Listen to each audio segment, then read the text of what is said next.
Hello students, আসসালামু আলাইকুম। আমি উমে সালমা বলছি, নবকুমার ইনস্টিটিউশন এবং ডক্টর শহীদুল্লাহ কলেজের ইংলিশ লেকচারার।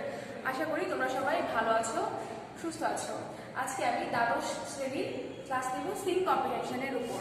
আমি আজকে ক্লাস নেব ইউনিট 10 লেসন 2 এর উপরে। আমি আবার বলছি, আজকে আমি ক্লাস নেব ইউনিট 10 লেসন 2 এর কনফ্লিক্ট এর উপরে। তো চলো আমরা সবাই টেক্সটে চলে যাই। Conflict can be described as a disagreement among groups or individuals characterized by antagonism and hostility. Conflict মানে হচ্ছে দ্বন্দ্ব।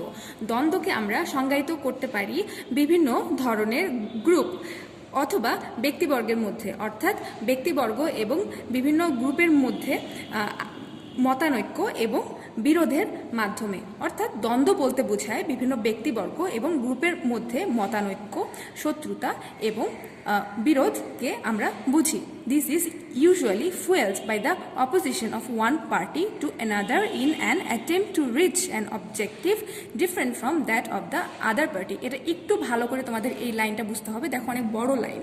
এর অর্থ হচ্ছে সাধারণত কোনো ব্যক্তি বা কোনো গ্রুপ যদি একটি লক্ষ্যে পৌঁছাতে চায় এবং অপর কোনো ব্যক্তি বা অপর কোনো গ্রুপ যদি অন্য একটি লক্ষ্যে পৌঁছাতে চায়, তখন তাদের মধ্যে দ্বন্দ্ব দেখা যায়। অর্থাৎ তারা দুইজনই বা দুটি গ্রুপই কিন্তু বিপরীত একটি লক্ষ্যে পৌঁছাতে চাচ্ছে, তখন সেই ক্ষেত্রে আমরা দ্বন্দ্বের জন্ম দেখতে পাবো।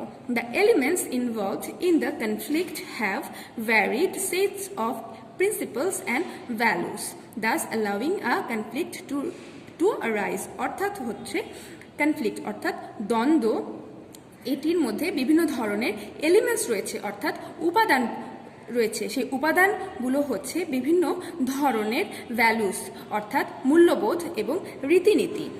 একগুচ্ছ মূল্যবোধ এবং রীতিনীতির মধ্যে আমরা দ্বন্দ্ব দেখতে পাই এবং এর মাধ্যমেই দ্বন্দ্বের জন্ম হয়। অর্থাৎ হচ্ছে দ্বন্দ্বের মধ্যে রয়েছে বিপরীত অনেক মূল্যবোধ এবং বিপরীত অনেক রীতিনীতি। এই বিপরীত মূল্যবোধ এবং রীতিনীতির ক্ল্যাশের মাধ্যমে কিন্তু দ্বন্দ্বের জন্ম হয়। Conflict can be defined in many ways, but one of the simplest is that it pertains to the opposing ideas and action of different entities resulting in an antagonistic state. আমি আবারও বলছি, এই লাইনটি কিন্তু তোমাদের একটু ভালো করে বুঝতে হবে। দেখো, conflict can be defined in many ways, অর্থাৎ দ্বন্দ্বকে আমরা নানাভাবে সংজ্ঞায়িত করতে পারি, but one of the simplest is that, কিন্তু সবচেয়ে সহজভাবে আমরা এটিকে সংজ্ঞায়িত করতে পারি এইভাবে যে it pertains to the opposing ideas and actions of different entities. এটি বিভিন্ন সত্তার মধ্যে বিভিন্ন মূল্যবোধ, চিন্তা চেতনা এবং চিন্তা ভাবনার আমরা মতানৈক্যকে বুঝি, resulting in an antagonistic state. এবং এর মাধ্যমে এই যে মতানৈক্য হচ্ছে আমাদের চিন্তা চেতনা, চিন্তা ভাবনার মধ্যে, ধ্যান ধারণার মধ্যে, এর মাধ্যমেই কিন্তু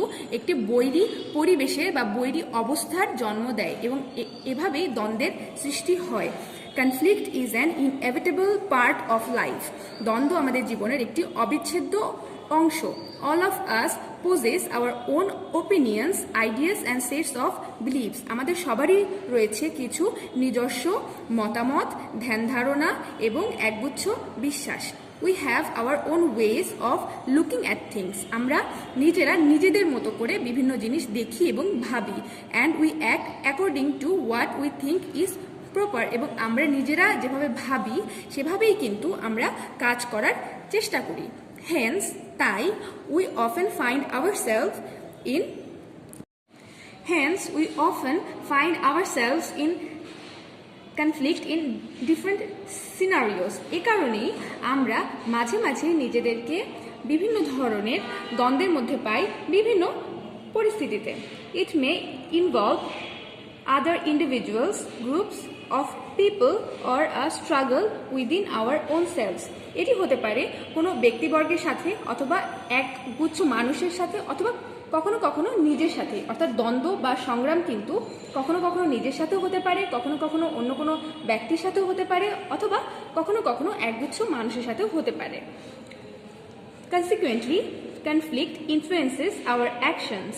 এভাবেই দ্বন্দ্ব কিন্তু আমাদের কার্যপ্রণালীকে ইনফ্লুয়েন্স করে, অর্থাৎ হচ্ছে প্রভাবিত করে। And decisions in one way or another, এবং আমাদের ডিসিশন অর্থাৎ পরিকল্পনাকেও কিন্তু একভাবে অথবা অনেকভাবেই ইনফ্লুয়েন্স করে। কনফ্লিক্ট কামস ন্যাচারালি, দ্বন্দ্ব কিন্তু স্বাভাবিকভাবেই আসে, অর্থাৎ এটিকে কিন্তু আমাদের সবসময় ইচ্ছা করে জন্ম দেওয়ার দরকার হয় না, ন্যাচারালি অনেক সময় চলে আসে। The clashing of thoughts and ideas is a part of the human experience.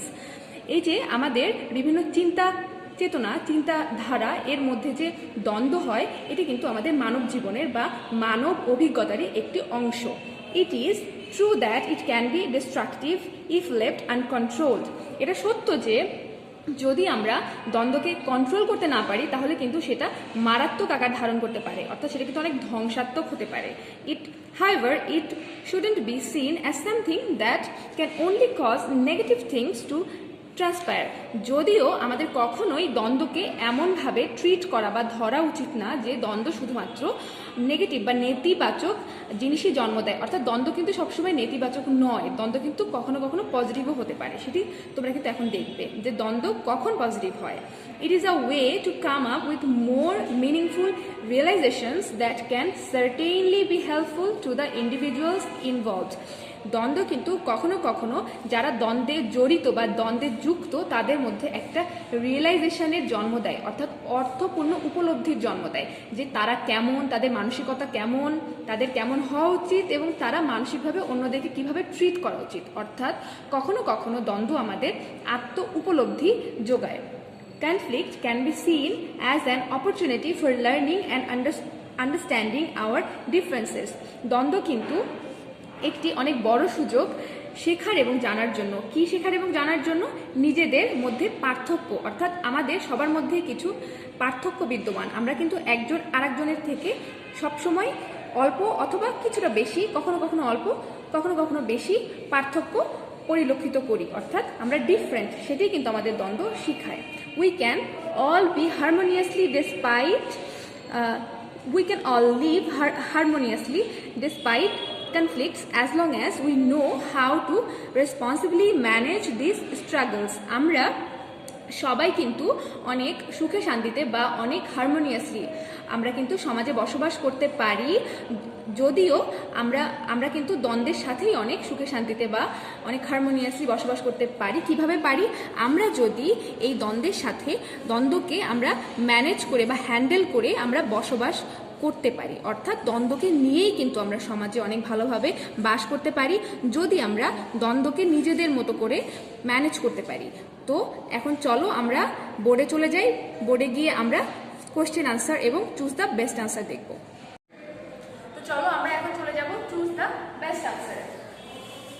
A, what does the word conflict in the passage refer two?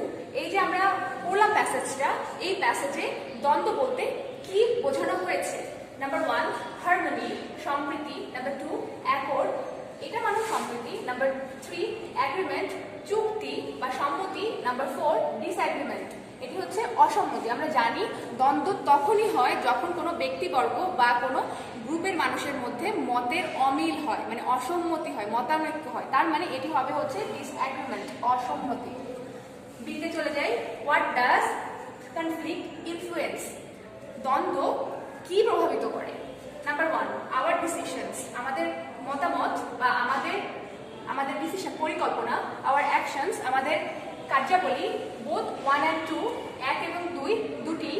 Hour income, আমাদের আয় উপার্জন। আমরা জানি দ্বন্দ্ব আমাদের ডিসিশন এবং আমাদের অ্যাকশন, আমাদের কার্যাবলী এবং আমাদের পরিকল্পনা দুটিকেই কিন্তু প্রভাবিত করে। দ্যাট মিনস এর উত্তর হবে নাম্বার 3 বোথ 1 and 2। সিতে চলে যাই, কনফ্লিক্ট কামস, দ্বন্দ্ব আসে আর্টিফিশিয়ালি মানে হচ্ছে কৃত্রিমভাবে। নাম্বার 2 অ্যাক্সিডেন্টালি, হঠাৎ করে বা অ্যাক্সিডেন্টের মাধ্যমে, দুর্ঘটনার মাধ্যমে। নাম্বার 3 অটোমেটিক্যালি, স্বভাবতই চলে আসে। নাম্বার 4 বাই ফোর্স, মানে ফোর্সের মাধ্যমে বা আমরা জোর করে নিয়ে আসি। তো আমরা জানি দ্বন্দ্ব কিন্তু স্বভাবতই চলে আসে, ন্যাচারালি চলে আসে। ন্যাচারালি সিনোনিম হচ্ছে অ্যাক্সিডেন্টালি, অটোমেটিক্যালি। আমরা জানি হচ্ছে ন্যাচারালি সিনোনিম হচ্ছে অটোমেটিক্যালি, স্বাভাবিকভাবেই, স্বভাবতই, সে কারণে নাম্বার 3 হয়েছে এটার উত্তর। Number D, what does the word antagonism in the passage refer to? আমরা যেটা পড়লাম প্যাসেজ, এই প্যাসেজে অ্যান্টাগনিজম বৈরিতা, এর বাংলা কিন্তু বৈরিতা, এটি কি বোঝানো হয়েছে? নাম্বার 1 এনমিটি, শত্রুতা। নাম্বার 2 সিম্প্যাথি, সিম্প্যাথি মানে হচ্ছে কাউকে সান্ত্বনা দেওয়া, সান্ত্বনা। নাম্বার সি র্যাপার, র্যাপার মানে সম্পর্ক। নাম্বার ডি অ্যাগ্রিমেন্ট, অ্যাগ্রিমেন্ট মানে সম্মতি। আমরা জানি অ্যান্টাগনিজম বৈরিতা হচ্ছে শত্রুতা, কারোর সাথে যদি শত্রুতা হয় তখনই তার সাথে বৈরী সম্পর্ক হয়, তার মানে এর উত্তর হবে নাম্বার 1 অ্যানমিটি। তারপরে ই তে চলে যাই, হোয়াট ইজ কনফ্লিক্ট? কনফ্লিক্ট কি? এ আ কাইন্ড অফ অ্যাগ্রিমেন্ট, এটি এক ধরনের সম্মতি। Be a kind of disagreement, এটি এক ধরনের অসম্মতি। Number C a kind of mutual understanding, এটি এক ধরনের পারস্পরিক বোঝাপড়া। Number D none of the above, উপরের কোনোটিই না। আমরা জানি যে কনফ্লিক্ট হচ্ছে অসম্মতি, তাই না, বিভিন্ন ব্যক্তিবর্গের মধ্যে অসম্মতি, সে কারণে এটি নাম্বার বি হয়েছে উত্তর। এরপর আমরা চলে যাব question আনসারে। How does the elements involved in the conflict allow a conflict to arise? বলেছে যে দ্বন্দ্বের মধ্যে যে উপাদানগুলো রয়েছে সেই উপাদানগুলো কিভাবে দ্বন্দ্বকে জন্ম দিতে সাহায্য করে। এর উত্তর হবে কি দেখো, the elements involved in the conflict have various sets of principles and values, মানে দ্বন্দ্বের মধ্যে রয়েছে একগুচ্ছ প্রিন্সিপালস অ্যান্ড ভ্যালুস, মূল্যবোধ এবং কিছু রীতিনীতি। These varied sets of principles and values allow a conflict to arise. এই যে দ্বন্দ্বের মধ্যে একগুচ্ছ প্রিন্সিপাল এবং ভ্যালুস, মূল্যবোধ রয়েছে, এই মূল্যবোধ এবং ধ্যান ধারণাগুলোই কিন্তু দ্বন্দ্ব জন্ম দিতে সাহায্য করে। Number 2 define conflict in the simplest way, দ্বন্দ্বকে সবচেয়ে সহজভাবে ডিফাইন করো, সংজ্ঞায়িত করো। দ্য সিম্পলেস্ট ডেফিনিশন অফ, দেখো এখানে ডিফাইন বলেছে, এখানে ডেফিনেশন হয়েছে, বুঝতে পারছো? এখানে কিন্তু ডিফাইন দেওয়া যাবে না, ডিফাইন হচ্ছে ভার্ব, ডিফাইন হচ্ছে ভার্ব, ডেফিনেশন হচ্ছে কি, ডেফিনেশন হচ্ছে নাউন। সো এটা তোমাদের মনে রাখতে হবে, এটা কিন্তু চেঞ্জ করে এখানে ডেফিনেশন হয়ে গিয়েছে। The simplest definition of conflict is that it pertains to the opposing ideas and actions of different entities resulting in a antagonistic state.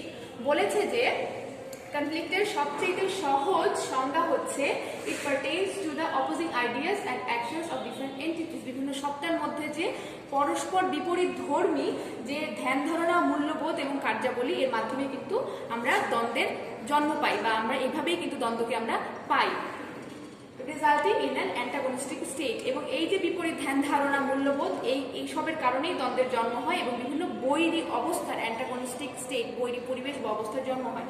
Number 3 what will happen if the conflict is left uncontrolled? কি হবে যদি আমরা দ্বন্দ্বকে control করতে না পারি?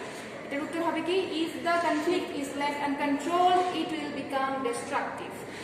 যদি আমরা দ্বন্দ্বকে control করতে না পারি, যদি দ্বন্দ্বকে কন্ট্রোল করা না যায়, তাহলে কিন্তু এটা মারাত্মক আকার ধারণ করবে, এটা কিন্তু তখন ধ্বংসাত্মক হয়ে যাবে। তো এটাই হচ্ছে আজকে আমাদের ক্লাস।